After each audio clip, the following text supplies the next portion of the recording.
What is going on, everybody? It's Brian from Brian Loves Bonsai, and I'm back with another video for you today. In front of you on the screen is a very large Willow Leaf Ficus that I just picked up from the nursery on Saturday. It has not been in a pot this entire time, and this recording was filmed on Tuesday, so from Saturday to Tuesday I kind of just left it roots exposed in that Florida weather, and as you can see, it hasn't really been phased. And so I'm just going to go through and finally set this thing down into a pot. As you can see, it was sitting in a pot that was 4 or 5 inches deep and round, and the roots were really grown in there nice. There's some thick ones in there, so I had to really work to get this thing fitting into a pot that I had available.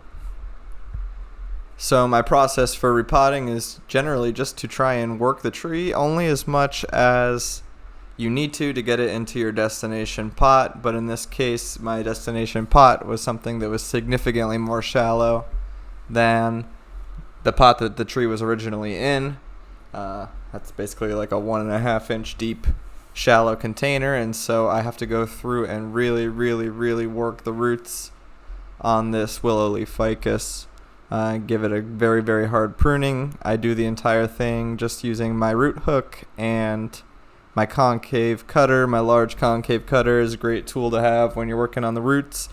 I tend to not just go through and saw everything in half. I like to kind of work through the roots and see what I have available. Try to be a little bit less indiscriminate when I'm chopping up down there.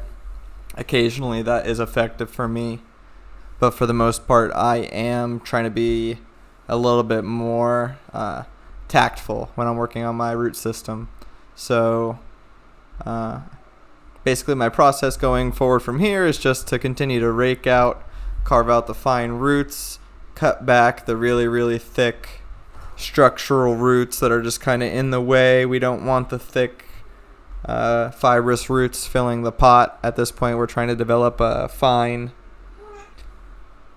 root system, so we want to leave the fine roots as much as we can that are close to the center of the root mass and start cutting up the thick roots just until the point where I can get it into my destination pot and then set it off on its journey going forward.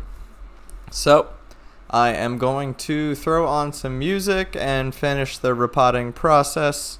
You can watch me really dive in fully, finish off the repotting process, and then you can see the tree in its final form at the end of the video. I hope you really enjoy watching me go through and take care of this tree and get it into its new home. Feel free to leave some feedback in the comments. Thanks for watching. From Brian Loves Bonsai, have a wonderful rest of your night.